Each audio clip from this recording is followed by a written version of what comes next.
ಇಂದಿನಿಂದ ಸಾಲು ಸಾಲು ರಜೆ ಹಿನ್ನೆಲೆ ಬೆಂಗಳೂರಿಗರು ಪ್ರವಾಸಿ ತಾಣಗಳತ್ತ ಮುಖ ಮಾಡಿದ್ದಾರೆ. ಈ ಹಿನ್ನೆಲೆ ಬೆಂಗಳೂರು ಮೈಸೂರು ಹೆದ್ದಾರಿಯಲ್ಲಿ ಭಾರೀ ಟ್ರಾಫಿಕ್ ಜಾಮ್ ಉಂಟಾಗಿದೆ. ದಶಪಥ ಹೆದ್ದಾರಿಯ ಕಣಮಿಣಕಿ ಟೋಲ್ ಬಳಿ ಕಿಲೋಮೀಟರ್ ಗಟ್ಟಲೆ ವಾಹನಗಳು ಸಾಲುಗಟ್ಟಿ ನಿಂತಿದ್ದು ಮುಂದಕ್ಕೆ ಸಾಗಲಾರದೆ ಸವಾರರು ಪರದಾಡಿದ್ದಾರೆ.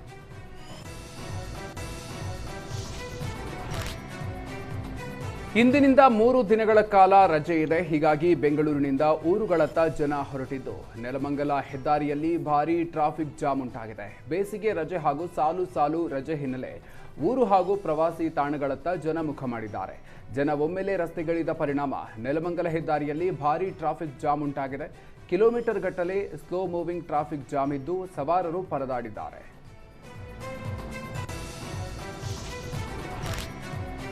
ಕೇರಳಂನಲ್ಲಿ ಮದವೇರಿದ ಆನೆಯೊಂದು ಲಾರಿ ಚಾಲಕ ಹಾಗೂ ಮಾವುತನ ಮೇಲೆ ದಾಳಿ ಮಾಡಿದೆ. ಕಿಡಂಗೂರ್ನ ಮಹಾವಿಷ್ಣು ದೇಗುಲದಲ್ಲಿ ಉತ್ಸವಕ್ಕಾಗಿ ಕೊಲ್ಲಂನಿಂದ ಪಾರ್ಥಸಾರಥಿ ಎಂಬ ಆನೆಯನ್ನ ಕರೆತರಲಾಗಿತ್ತು. ದೇಗುಲಕ್ಕೆ ಬರ್ತಿದ್ದಂತೆ ಮದವೇರಿದ ಆನೆ ಲಾರಿ ಚಾಲಕ ಹಾಗೂ ಮಾವುತನ ಮೇಲೆ ದಾಳಿ ಮಾಡಿದೆ.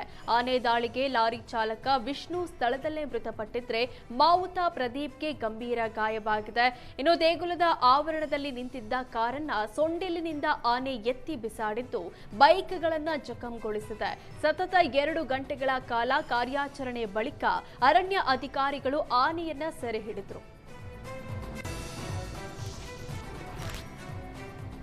ನಿಯಂತ್ರಣ ತಪ್ಪಿ ಟೆಂಪೋ ಟ್ರಾವೆಲರ್ ನದಿಗೆ ಇಳಿದ ಘಟನೆ ಉತ್ತರ ಕನ್ನಡ ಜಿಲ್ಲೆ ಹೊನ್ನಾವರ ತಾಲೂಕಿನ ವಿಕಾಸಿತಾರಿಯಲ್ಲಿ ನಡೆದಿದೆ. ಬೆಂಗಳೂರಿನಿಂದ ಹೊನ್ನಾವರಕ್ಕೆ ಬಂದಿದ್ದ ಪ್ರವಾಸಿ ವಾಹನ ಹಿಮ್ಮುಖವಾಗಿ ಚಲಿಸಿ ನದಿಗೆ ಇಳಿದಿದೆ. ಅದೃಷ್ಟವಶಾತ್ ವಾಹನದಲ್ಲಿ ಯಾರೂ ಇಲ್ಲದ ಕಾರಣ ಭಾರೀ ಪ್ರಾಣಾಪಾಯ ತಪ್ಪಿದೆ. ಇನ್ನು ಕ್ರೇನ್ ಮೂಲಕ ಟೆಂಪೋ ಟ್ರಾವೆಲರ್ ಅನ್ನ ಮೇಲಕ್ಕೆ ಎತ್ತಲಾಗಿದೆ.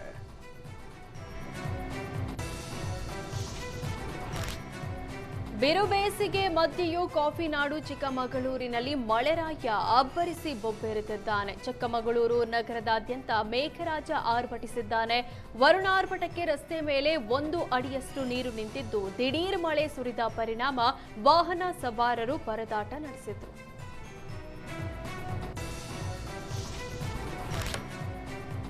ಗದಗ ಜಿಲ್ಲೆ ನರಗುಂದ ತಾಲೂಕಿನ ಬನಹಟ್ಟಿ ಗ್ರಾಮ ಪಂಚಾಯಿತಿ ವ್ಯಾಪ್ತಿಯ ಮೂಗನೂರು ಗ್ರಾಮಕ್ಕೆ ನೀರು ಪೂರೈಕೆಯಲ್ಲಿ ವ್ಯತ್ಯಯವಾಗಿದ್ದು ರೊಚ್ಚಿಗೆದ್ದ ಗ್ರಾಮಸ್ಥರು ಗ್ರಾಮ ಪಂಚಾಯಿತಿ ವಿರುದ್ಧ ಪ್ರತಿಭಟನೆ ನಡೆಸಿದ್ದಾರೆ.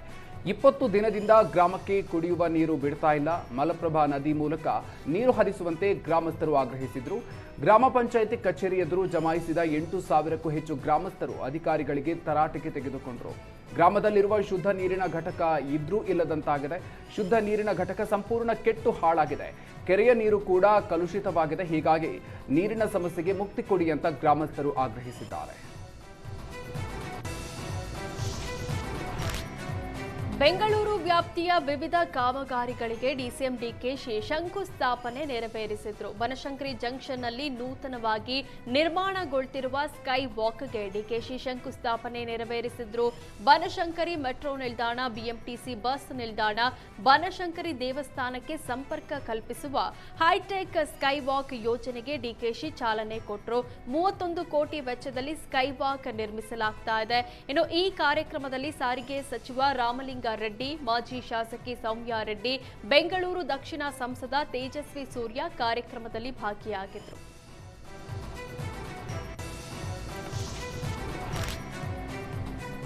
ಗ್ಯಾಸ್ ಕರೆಂಟ್ ಬೆನ್ನಲ್ಲೇ ನೀರಿನ ದರವು ಹೆಚ್ಚಾಗಿದೆ. ಏಪ್ರಿಲ್ 1ರಿಂದ ನೀರಿನ ದರವನ್ನ ಜಲಮಂಡಳಿ -3% ಹೆಚ್ಚಳ ಮಾಡಿತ್ತು. ಈ ಕಾರಣ ಮೇ ತಿಂಗಳಿನಲ್ಲೇ ಪರಿಷ್ಕೃತ ನೀರಿನ ಬಿಲ್ ಬೆಂಗಳೂರಿಗರ ಕೈ ಸೇರಲಿದೆ. ಗೃಹಬಳಕೆ ಪ್ರತಿ ಲೀಟರ್ ನೀರಿನ ಗರಿಷ್ಠ 1 ಪೈಸೆವರೆಗೆ ದರ ಹೆಚ್ಚಳ ಮಾಡಲಾಗಿದ್ದು ಮಾಸಿಕ 20 ರಿಂದ 30 ರೂಪಾಯಿ ಹೆಚ್ಚುವರಿ ಬಿಲ್ ಬರೋ ಸಾಧ್ಯತೆಯಿದೆ. ವಾಣಿಜ್ಯ ಹಾಗೂ ಕೈಗಾರಿಕೆ ಬಳಕೆದಾರರಿಗೆ ಗರಿಷ್ಠ ₹1.90 ಹೆಚ್ಚಳ ಸಾಧ್ಯತೆಯಿದ್ದು ವಾಣಿಜ್ಯ ಬಳಕೆ ಬಿಲ್ ಮಾಸಿಕ 50 ರಿಂದ 60 ರೂಪಾಯಿ ಹೆಚ್ಚುವರಿ ಬರುವ ಸಾಧ್ಯತೆಯಿದೆ. ಹನುಮಂತ ದೇವರ ಓಕೊಳೆ ಜಾತ್ರೆಗೆ ಹಣ ಕೊಡದಕ್ಕೆ 7 ಕುಟುಂಬಗಳಿಗೆ ಬಹಿಷ್ಕಾರ ಹಾಕಿದ ಆಘಾತಕಾರಿ ಘಟನೆ ಬಾಗಲಕೋಟೆ ಜಿಲ್ಲೆ ಜಮಖಂಡಿ ತಾಲೂಕಿನ ಹುಣಸಿ ಕಟ್ಟಿ ಗ್ರಾಮದಲ್ಲಿ ನಡೆದಿದೆ. ಏಪ್ರಿಲ್ 7ರಂದು ಗ್ರಾಮದಲ್ಲಿ ಹನುಮನ ಓಕುಳಿ ಜಾತ್ರೆ ಹಮ್ಮಿಕೊಳ್ಳಲಾಗಿತ್ತು. ಜಾತ್ರೆಗೆ ಹಣ ನೀಡದ ಹಿನ್ನೆಲೆ ಕುಟುಂಬಗಳಿಗೆ ಬಹಿಷ್ಕಾರ ಹಾಕಲಾಗಿದೆ.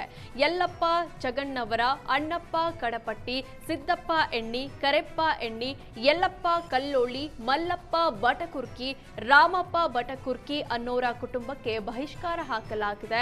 ಬಹಿಷ್ಕಾರ ಹಾಕಿದ ಮನೆಗಳಿಗೆ ಯಾರೂ ಏನೂ ಕೊಡುವಂತಿಲ್ಲ, ಯಾವುದೇ ಅಂಗಡಿಯವರು ಸಾಮಗ್ರಿ ನೀಡುವಂತಿಲ್ಲ ಅಂತ ಗ್ರಾಮದ ಹಿರಿಯರು ಡಂಗೂರ ಸಾರಿದ್ದಾರೆ. ಡಂಗೂರ ಸಾರಿದ ಗ್ರಾಮಸ್ಥರ ವಿರುದ್ಧ ಕ್ರಮ ಕೈಗೊಳ್ಳುವಂತೆ ಯಲ್ಲಪ್ಪ ಚಗಣ್ಣವರ ಆಗ್ರಹಿಸಿದ್ದಾರೆ.